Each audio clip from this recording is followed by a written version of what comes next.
নমস্কাৰ, ষ্টুডিঅ'ত মই জিতেনে লৈ আহিছোঁ এক বিগ ব্ৰেকিং নিউজ। নাগৰিক সভাত ভাষণ প্ৰদান কৰি প্ৰতিক্ৰিয়া প্ৰকাশ শৃংখল চলিহাৰ।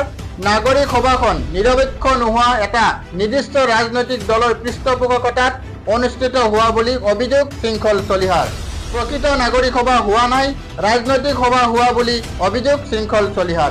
চাওঁ আহক অৰুণোদয় অসমৰ এই বিশেষ প্ৰতিবেদন। নাগৰিক সভাত ভাষণ প্ৰদান কৰি প্ৰতিক্ৰিয়া প্ৰকাশ শৃংখল চলিহাৰ। নাগৰিক সভাখন নিৰপেক্ষ নোহোৱা এটা নিৰ্দিষ্ট ৰাজনৈতিক দলৰ পৃষ্ঠপোষকতাত অনুষ্ঠিত হোৱা বুলি অভিযোগ। প্ৰকৃত নাগৰিক সভা হোৱা নাই, ৰাজনৈতিক সভা হোৱা বুলি অভিযোগ।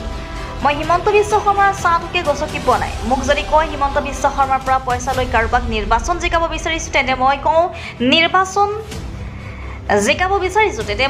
নিৰ্বাচন জিকাব ৰাইজে। মোৰ ঘৰ কেনেকৈ চলি আহিছে সেইবাৰ এবাৰ চাই আহিব। ভাষণ প্ৰসংগত ৰাইজৰ দলৰ সভাপতি অখিল গগৈক সমালোচনা শৃংখল চলিহাৰ। অখিল গগৈ কোৱাৰ দৰে শৃংখল চলিহা সাম্প্ৰদায়িক নহয়। মই থকালৈকে শিৱসাগৰত সাম্প্ৰদায়িক সংকৰ্ষ হ'বলৈ নিদিওঁ। মোৰ কথা বতৰা জাতীয়তাবাদৰ ওপৰত খিলঞ্জীয়া একত্ৰিত হ'ব লাগিব। News desk report, Arunodoy Assam.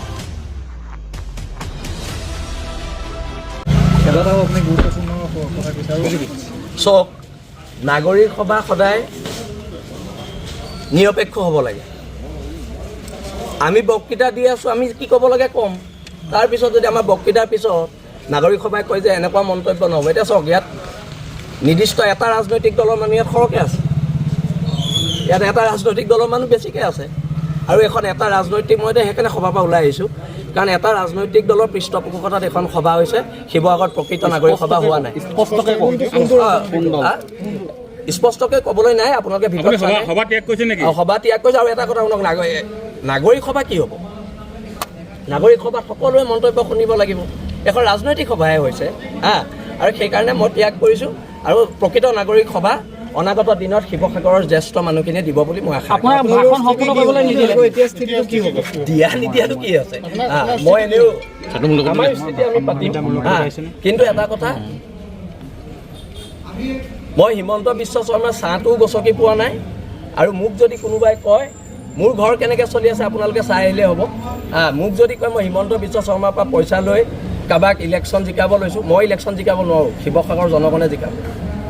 এই সভাখনৰ নামত এটা কথা সময় নিৰ্ধাৰিত নিৰপেক্ষ হোৱা নাই, কথা বতৰাবোৰ নিৰপেক্ষ হোৱা নাই।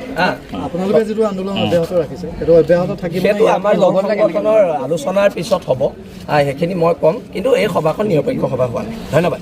শিৱসাগৰৰ নাগৰিক সমাজে যি পদক্ষেপ লৈছে এয়া আদৰণীয়। আৰু আমি ভাবোঁ যে আমাৰ সাতাম পুৰুষীয়া যি শান্তি সম্প্ৰীতি, আমাৰ যি সাতাম পুৰুষীয়া মিলাপ্ৰীতি, এইটো যাতে ধ্বংস হৈ নাযায়, তাৰ কাৰণে আজি নাগৰিক সভাই গুৰুত্বপূৰ্ণ সিদ্ধান্ত গ্ৰহণ কৰিব।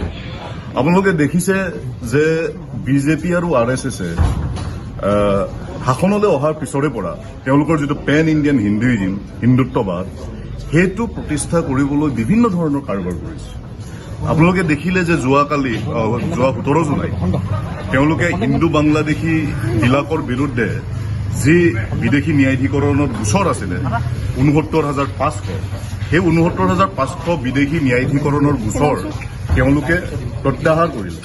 আৰু সেইকাৰণে আমি কৈ আছোঁ যে তেওঁলোকৰ যিটো হিন্দুত্ববাদী এজেণ্ডা, আৰু সেই এজেণ্ডাৰ কাৰণে তেওঁলোকে জাতিৰ বৰ্গৰ, জাতিৰ আটাইতকৈ ইম্পৰ্টেণ্ট যিটো জাগা, যি শিৱসাগৰ, য'ৰ পৰা আমাৰ ভাষাটো, আমাৰ জাতিটো আৰম্ভ হ'ল, আমাৰ মহান স্বৰ্গদেউসকলে য'ৰ পৰা এটা উদাৰ নৈতিক জাতীয়তাবাদ বা জাতি হত্যাৰ কাৰণে কাম কৰিলে, সেই জাতি হত্যাটো ধ্বংস কৰিবলৈ বিভিন্ন ধৰণে চেষ্টা কৰিছে।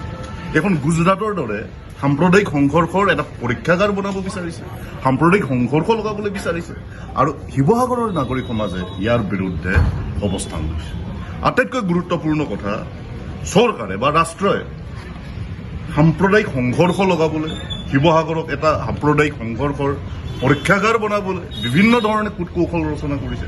আৰু ইয়াৰ বিৰুদ্ধে অসমীয়া জাতিয়ে, শিৱসাগৰৰ সমাজে, শিৱসাগৰৰ নাগৰিক সমাজে যি ধৰণে ষ্টেণ্ড লৈছে, সেইটো আচলতে সঁচাকেই উল্লেখনীয় আৰু নজিৰবিহীন।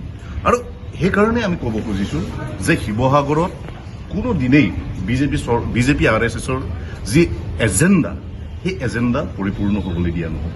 ইয়াৰ জাতিৰ বৰ্গৰ, জাতীয়তাবাদ ইয়াৰ পৰা আৰম্ভ হৈছিলে, জাতি সত্তাৰ উদাৰনৈতিক জাতি সত্তাটো ইয়াৰ পৰা আৰম্ভ হৈছে, অসমীয়া জাতি ইয়াৰ পৰা আৰম্ভ হৈছে, আৰু গতিকে ইয়াৰ পৰাই হুংকাৰ দিয়া হ'ব বিজেপি RSS।